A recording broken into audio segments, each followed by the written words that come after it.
विनंती करतो की ते अमित शहाचे व्हिडिओ आपण या ठिकाणी चालू करावे. अभी एक फैशन होता है अम्बेडकर अम्बेडकर अम्बेडकर अम्बेडकर अम्बेडकर, इतना नाम अगर भगवान का लेते तो 7 जन्मों तक स्वर्ग.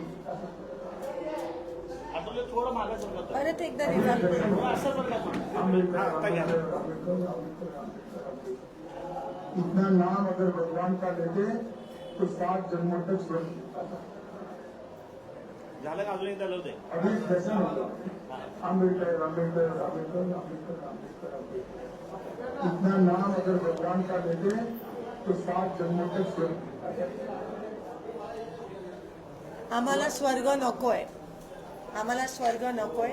हे बीजेपी वाले आपल्या राष्ट्रीय आराध्य दैवताचे नाव फक्त फॅशन म्हणून घेत असतात, पण आम्ही त्यांना पूजतो.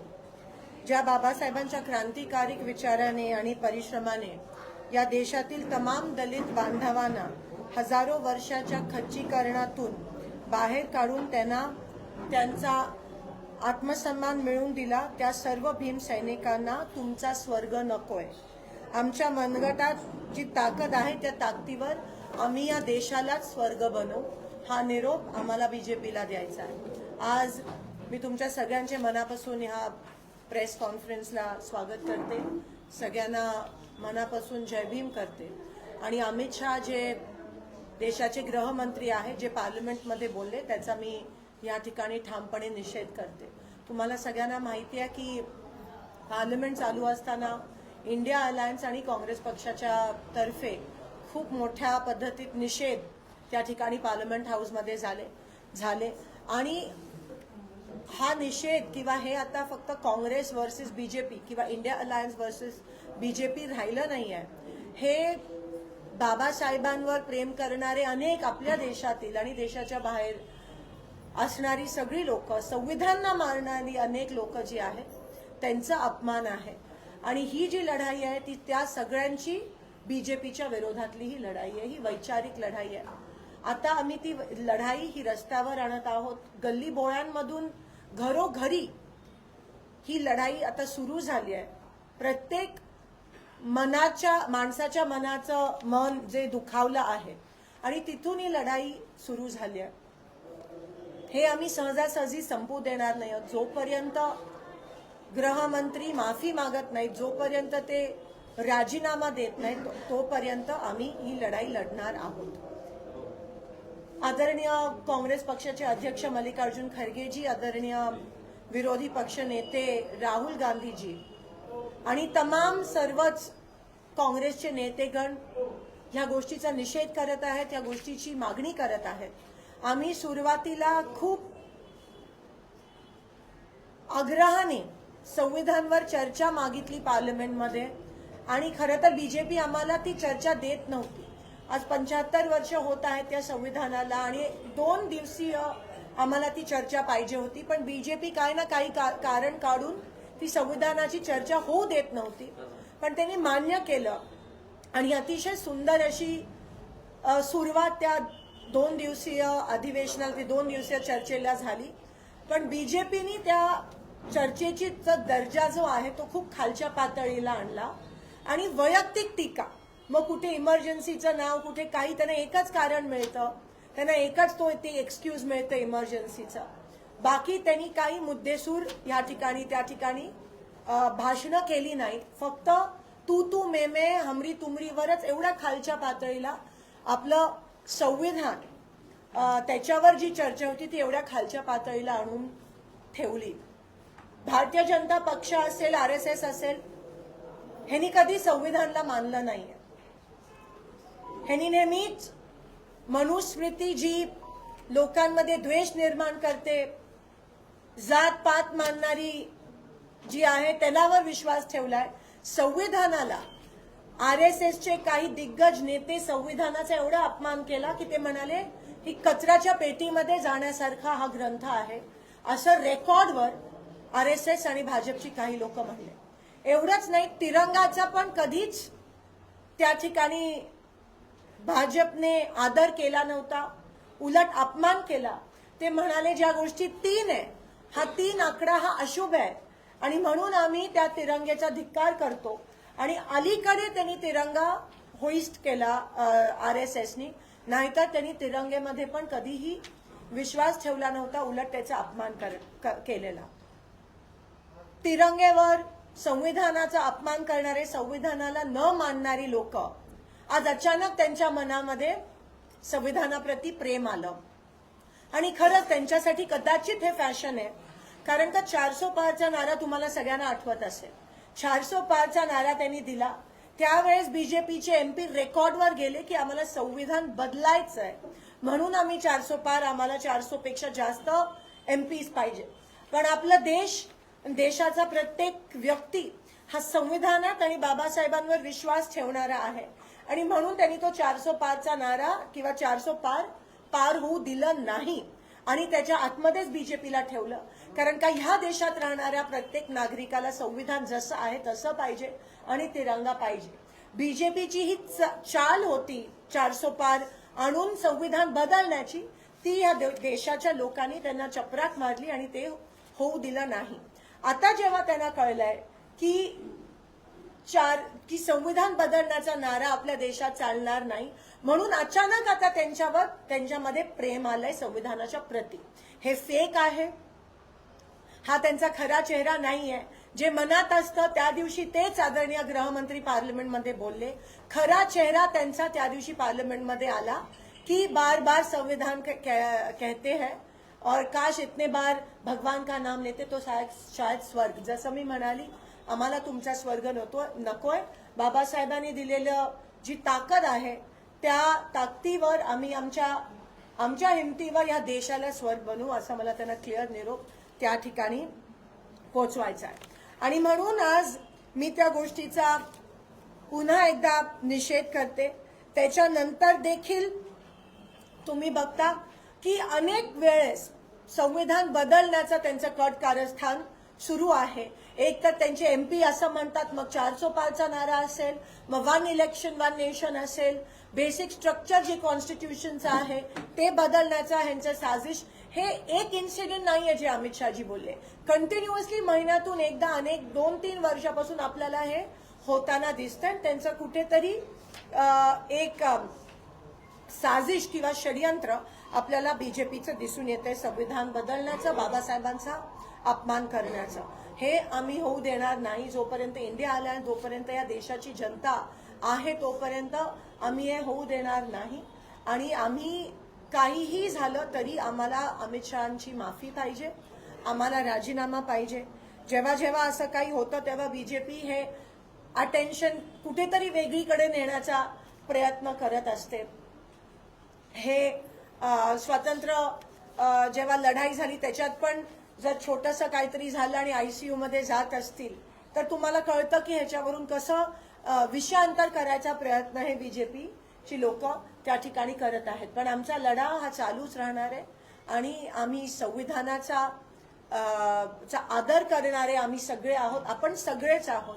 बाबासाहेबांचा आदर करणारे आम्ही सगळे आहोत. आमच्यासाठी ते फॅशन नाही आहे, आमच्यासाठी ते पॅशन आहे. आणि त्याच पद्धतीत आम्ही हा लढा जो आहे तो पुढे घेऊन जाणार आहोत. गावोगावी, मोहल्ला, गल्ली बोळात, प्रत्येकाच्या घरात. खरं तर जसं मी म्हणाली, आता काँग्रेस आणि बीजेपीची लढाई राहिलीच नाही आहे. बीजेपी एकीकडे आणि देश एकीकडे अशी ती लढाई राहिली आहे. आणि म्हणून मी त्या गोष्टीचा धिक्कार करते. आणि आपण इथे आलात. उद्या ह्याच संदर्भात सकाळी 8:30 वाजता आम्ही बाबासाहेबांच्या पुतळ्यापाशी आहोत. तिथून आम्ही एक शांततेत एक मार्च करणार आहोत कलेक्टर ऑफिस पर्यंत.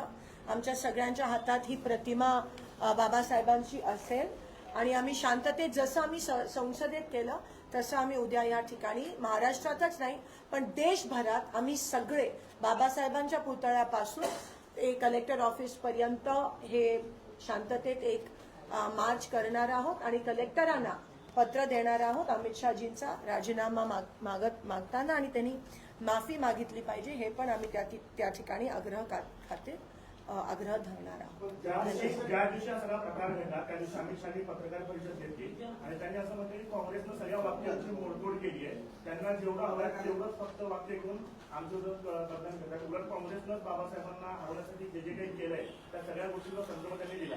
तुम्ही बघितलं असेल पहिल्यांदाच बीजेपी जी आहे ती बॅकफूटवर गेली आहे. मोदीजींनी कधी ट्विट केलं नाही आजपर्यंत असं काही झालं तर त्यांनी ट्विट केलं. आपण म्हणतो बीजेपी एक हडलमध्ये गेली आणि त्याच्यानंतर हे खूप काही प्रयत्न केले अटेन्शन ह्याच्यातून बाजूला करण्यासाठी खूप काही केलं, पण अजूनही त्यांना ते जमलंच नाहीये. कारण का लोकांच्या समोर आता ते उघडे पडले. हाथी के दात दिखाने के एक आणि खाने के एक असं पूर्णपणे ते उघडे पडलेत. आम्ही गेले 5 दिवस त्यांना विचारतोय, मागतोय राज्यसभेच्या आर्काइव्ह मधून की ते स्पीच द्या, लोकांसमोर येऊ देत. रेकॉर्डवर जे रेकॉर्ड होतं, नशिबाने तुम्ही त्या दिवशी सगळ्यांनी पकडलं राज्यसभेमध्ये जे खरं भाषण झालं. आज तगाय ते आम्हाला प्रोसिडिंग्स देत नाहीयेत. आणि तुम्हाला माहितीये बीजेपीचं बॅक ऑफिस नेहमीच आमचे नेते राहुलजी असतील कोणी असेल ते ट्विस्ट करतात, मॉर्फ करतात. तर त्यांनाही सवय आहे म्हणून ते आम्हाला सांगताय की तुम्ही तसं करताय. पण हे सगळं लोकांसमोर हे दिसलं जे अमित शहाजी बोलले आणि ज्या पद्धतीत बोलले, म्हणून मी मुद्दामून आज आम्ही तुम्हाला ते दाखवलं. तर जे सत्य आहे त्यांचा खरा चेहरा आता आलाय. तुम्ही कितीही त्यांनी प्रयत्न केला तरी आता लोक फसणार नाही. पण खासदार महोदया, पंतप्रधान त्याच सत्रामध्ये एक वाक्य म्हणतात की सर्वात जास्त काँग्रेसनी बाबासाहेबांना त्रास दिला. त्या शब्दावर किंवा त्यांच्या आरोपावर काँग्रेसचा एकही नेता उल्लेख करायला तयार नाही की काँग्रेसने अशा पद्धतीने. आम्ही सातत्याने खरगे साहेबांचं भाषण असेल, राहुलजींचं असेल, प्रियंकाजींचं असेल, अनेक काँग्रेस नेत्यांचं भाषण आहे आणि तुम्ही ते ऐकू शकता राज्यसभेमध्ये आणि लोकसभेमध्ये की ज्या पद्धतीत बीजेपीनी वारंवार संविधान आणि बाबासाहेबांचा अपमान केला. ते रेकॉर्डवर आहे, ते हिस्ट्रीमध्ये आहे. आणि भाजप जसं मी म्हणाली काही त्यांना मिळालं नाही तर खोटे आरोप आणि त्यांच्या आरोपाला काही तथ्य नाहीये. तुम्ही इतिहासात जाऊन बघू शकता, तुम्ही संसदेच्या सगळ्या रेकॉर्ड्समध्ये जाऊन बघू शकता. ते जे बोलतात त्याला काही तथ्य नाहीये. पण हे आज तुमच्या समोर आहे की ज्या पद्धतीत RSSचे जे आहेत गोवालकर जी असतील ते म्हणाले की संविधान कचरे के डब्बे में डालने जैसा आहे, संविधान ये भारतीय नहीं है, हे पण त्या ठिकाणी ते म्हणालेले. त्याच नंतर ते म्हणाले आम्ही तिरंगा मानत नाही, तिरंगा अशुभ आहे कारण का त्याच्यात 3 वेगळे रंग आहेत. आम्ही 3 शब्द म्हणजे ब्रह्मा विष्णू महेश का अशुभ आहेत का? आपल्या माथ्यावर जे 3 हे येतात ते अशुभ आहेत का? हे मला त्यांना विचारायचं आहे. आणि म्हणून तुम्ही बघता की अलीकडच्या काळातच RSSनी तिरंगा, आपला जो तिरंगा आहे तो फडकवला, नाही तर त्याआधी त्यांनी तिरंगा किंवा संविधानात विश्वासच ठेवला नाही. आणि आता बेसिक स्ट्रक्चर जे आहे कॉन्स्टिट्यूशनचं ते बदलण्याचं पण कारस्थान भाजप करत आहे. तर ह्यावरून तुम्हाला कळतं की कोण खरं संविधानाला राखण करतंय आणि कोण संविधान बदलण्याचा प्रयत्न करतंय. याच वातावरणामध्ये जिल्ह्यातील शहरात अनेक ठिकाणी दगडफेकीच्या देखील घटना 7-8 दिवसाकडे घडलेल्या आहेत. याकडे कशा पद्धतीने नाही तुम्ही बघा, देवेंद्र फडणवीसजींची शपथविधी झाल्यानंतर 5 दिवसानंतर परभणीत जे प्रकरण घडलं त्याचा पण आम्ही निषेध करतो. हे जे अँटी कॉन्स्टिट्यूशन, अँटी बाबासाहेब जे आता विचार आहेत ह्यांना वाव कुठेतरी मिळायचा प्रयत्न करताय. ह्याच प्रेस कॉन्फरन्समध्ये मी सूर्यवंशीजींना पण श्रद्धांजली अर्पित करते. उद्या आमचे नेते राहुलजी गांधी परभणीला येणार आहेत. कस्टोडियल डेथ झाली, तिथे कोम्बिंग ऑपरेशन पण मोठ्या प्रमाणात झालं, त्याची तीव्र चौकशी झाली पाहिजे ह्या मताची मी आहे आणि आम्ही सगळेच आहोत. आणि तुम्ही बघू शकता की ज्या भाजप आल्या महाराष्ट्रात सत्तेत आल्या ह्या सगळ्या घटना तुम्हाला घडताना दिसत आहे. ह्या घटनेचा निषेध कुठेही सत्ताधाऱ्यांकडून होताना दिसत नाहीये. उलट त्याला पुन्हा एकदा वेगळं वळण कुठेतरी काल विधानसभेमध्ये आपल्याला सीएमनी देताना आपल्याला दिसलं. मार्कडवाडीमध्ये जे आहेत शरद पवार येऊन गेले होते, राहुल गांधी येणार अशी चर्चा एकंदरीत सुरू होती. मार्कडवाडीचं प्रकरण हळूहळू शांत होतं, ईव्हीएमचा मुद्दा हळूहळू शांत होतं असं तुम्हाला वाटतं? नाही, नक्कीच ईव्हीएमची लढाई पण ही काँग्रेस वर्सेस बीजेपी राहिली नाही. आता लोकांना पहिल्यांदा असं झालं असेल की महाराष्ट्रात जो पक्ष सत्तेत आला जल्लोष फक्त त्यांनी केला, लोकांनी कुठेही जल्लोष केला नाही. लोक दुखी आहेत आणि आम्ही ग्राउंडवर होतो. आम्हाला माहिती आहे की कसं एकंदरीत वाईब होती किंवा फीवर होता आमच्या बाजूने, प्रतिसाद होता महाविकास आघाडीच्या बाजूने. आणि लोक पण आश्चर्यचकित, फक्त सोलापूर जिल्हा नाही सगळीकडे आश्चर्यचकित झाले की हे झालं कसं. हा ईव्हीएमचा सीएम आहे आणि ईव्हीएमच्या विरोधातली लढाई आम्ही रस्त्यावर आणणारच आहोत. आता आम्ही संसद चालू होती म्हणून, पण त्या दरम्यान हे गंभीर अमित शहाकडून हे वक्तव्य आलं.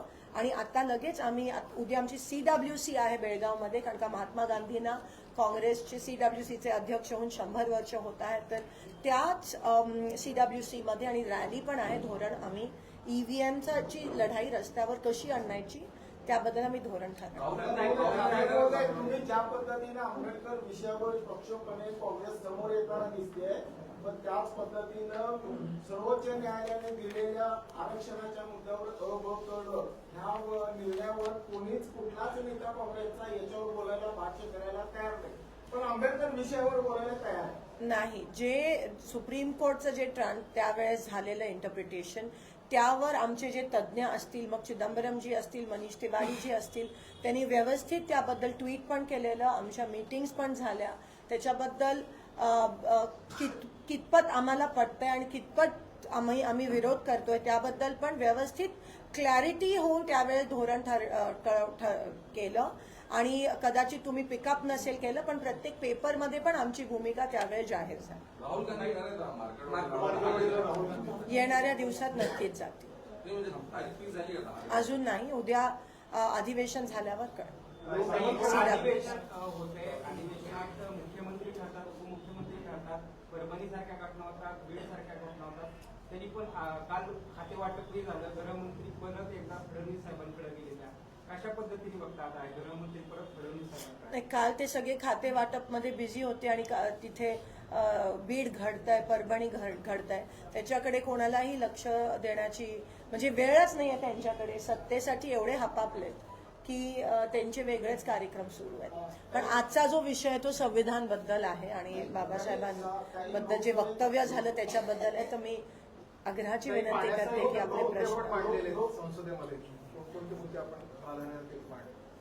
ते रेकॉर्डवर आहेच. विमानसेवा असेल, पाण्याचे मुद्दे असतील, टेक्स्टाईल पार्कचा विषय असेल, माझ्या भाषणात अनेक असे सोलापूरशी निगडीत विषय जे एवढे वर्ष मांडले गेले नव्हते संसदेत, ते मला यावेळेस तुमच्या आशीर्वादाने मांडण्याची संधी मिळाली आणि नक्कीच त्या गोष्टीला यश मिळेल मला खात्री आहे. आणि मी भांडून सोलापूरसाठी त्या सगळ्या गोष्टी लवकरात लवकर आणि हा मी शब्द देतो. लोकसभेपूर्वी होडकीचं विमानतळ सुरू होणे गोरामणीचं झालं पाहिजे अशी मागणी करणाऱ्या शिंदे विधानसभा नंतर खासदार म्हणून लोकसभेमध्ये म्हणतात की विमानसेवा सुरू झाली पाहिजे. म्हणजे एवढा विरोधाभास कसा काय दिसतो निर्णयामध्ये? कशाबद्दल? म्हणजे सुरुवातीला म्हणत होतं की तुम्ही होडकी नको गोरामणी पाहिजे. आम्ही असं कधीच बोललो नव्हतो. तुम्ही थोडासा गैरसमज झालाय तुमचा. होडगी विमानतळ झालं पाहिजे आणि त्यासोबत इंटरनॅशनल एअरपोर्ट जे आहे ते बोरामणी, म्हणजे बोरामणी होईपर्यंत होडगी तर सुरू ठेवा ना. आणि तुम्ही दोनदा झालेल्या एअरपोर्टचंच इनॉग्रेशन करता. इलेक्शनच्या आधी तुमचा जुमला होतो की एअर सर्व्हिस चालू होणार आहे. अजूनही तुमचे 5ही आता आमदार निवडून आले तरी तुमची अजून एअर सर्व्हिस सुरू झाली नाहीये. मग बीजेपीचा हा जुमलाच समजावा. तुम्ही एअरपोर्ट मोदीजींना त्या ठिकाणी ऑनलाईन काहीतरी करवलं वाटतं मला वाटतं, आणि अजूनही तुमची एअरपोर्ट सेवा एअरलाईन सर्व्हिस त्या ठिकाणी सुरू झाली नाहीये. आता शेवटी आम्हालाच करावं लागेल आणि आम्ही मागच्या वेळेस करून दाखवलं आणि ह्या वेळेस पण करून दाखवू. नाना पटोले याची भाषा करतायत. एक नैतिक जबाबदारी म्हणून नाना हे प्रदेशाध्यक्ष पदाची राजीनाम्याची भाषा करतायत की महाराष्ट्रामधून गेलेल्या खासदारांचा विरोध म्हणून त्याला एक म्हणून नाना भाऊंनी जर काँग्रेस पक्षाचा किंवा इंडिया अलायन्सचा जो काही महाविकास आघाडीचा जे काही पराभव झाला, सगळ्यांची जबाबदारी असते की ते राजीनामा ऑफर करतात की मी नैतिक जबाबदारी घेतो म्हणून. त्याच अनुषंगाने त्यांनी ते केलं असावं. आपका लोकसभा के वर्षन के अंदर संभल का कहीं नाम नजर नहीं आया आपके पूरे लोकसभा के वर्षन? नहीं, हमने संभल, ऑफ कोर्स मैंने बोला कि क्या आप संभल के लिए माफी मांगोगे? आप ठीक से सुनिए. मैं जब भाषण दे रही थी तब स्पीकर साहब मुझे बोलने नहीं दे रहे थे, सामने से भी विरोध हो रहा था। मैंने कहा कि वो बार बार इंदिरा जी का नाम लेते हैं इमरजेंसी को लेके, और मैंने ये कहा कि इंदिरा जी ने तो माफी मांगी और फिर वो 2/3 मेजोरिटी से चुन के आई। आप कब माफी मांगोगे संभल के लिए? आप कब माफी मांगोगे मणिपुर के लिए? आप कब माफी मांगोगे हाथरस के लिए? आप कब माफी मांगोगे उन्नाव के लिए? आप बीड़ के लिए, परभणी के लिए कब माफी मांगोगे? आप बदलापुर के लिए कब माफी मांगोगे? मैंने पूरा का पूरा आप पढ़िए है ठीक से और सुनिए ठीक से। राहुल गांधी के राज्यातील सरकारी एक खासदार हॉस्पिटलमध्ये जे आहे मोठ्या प्रमाणात मनुष्यबळाचा प्रचंड तुटवडा असल्यानं त्या ठिकाणी आरोग्य विभागाला मोठा फटका होतानाचं चित्र दिसते आणि हापनिक संस्थेकडून 71% औषधाचा पुरवठा झाल्याचं चित्र जे आहे ते दिसून आलंय। हे जे आहे ते कॅगच्या अहवालामध्ये समोर आलं। नाही, हा खूप महत्वाचा आजच मला असं वाटतं की ब्रेकिंग न्यूज आली आहे आणि त्याच्याबद्दल नक्कीच आम्ही संसदेत आवाज उचलणार आहोत। आणि जे काय यांचा भोंगळ कारभार इकडे चाललाय, मागच्या वेळेस पण तुम्ही बघा, पब्लिक हेल्थ असेल, मेडिकल एज्युकेशन असेल, खूप वाईट त्या ठिकाणी झालेलं। अर्धी पदं तर रिक्त आहेत। जे प्राथमिक आरोग्य केंद्र गावोगावी असतात तिथे डॉक्टर पण नसतात, नर्स नसतात, तिकडे इक्विपमेंट्स असतात। आपल्या सिव्हिल हॉस्पिटलची बघा अवस्था काय झाली आहे। आणि एवढं जर गंभीर असेल तर हे फक्त कदाचित टेंडर उचलण्यासाठीच मंत्रीपद घेत असतील असं मला वाटतं। 2 महीने में लाड़की बहन योजना के पैसे नहीं आए। लाड़की बहन अभी लाडकी बहीण सावत्र झाली असं मला वाटतं। सगळ्यांना माहिती होतं की लाडकी बहीण हे पण इलेक्शनच्या आधी एक इलेक्शन जिंकून येण्यासाठीच एक प्रयत्न होता। त्यांनी प्रत्येक बाबतीत इलेक्शन मॅनिप्युलेट करतात, ईव्हीएम असेल, लाडकी बहीण असेल। आणि आता तुम्ही बघता अतिवृष्टीचे पैसे अजून मिळाले नाही आहेत, जो नैसर्गिक आपत्ती झाली, जनावरं गेली, पिकं गेली, त्याचे अजून पैसे मिळाले नाही आहेत, पीएम किसानचे हप्ते मिळाले नाही आहेत। मग हे पैसे गेले कुठे? काही भाजपचे 5 आमदार निवडून आले, अजूनही भाजपला सोलापूरला मंत्रीपद मिळालं नाही।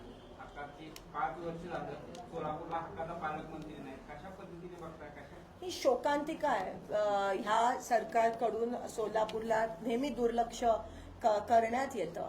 हे काँग्रेसच्या वेळेस कधीच झालं नव्हतं, त्यावेळेस तर मुख्यमंत्री आणि उपमुख्यमंत्री पद मिळालं होतं।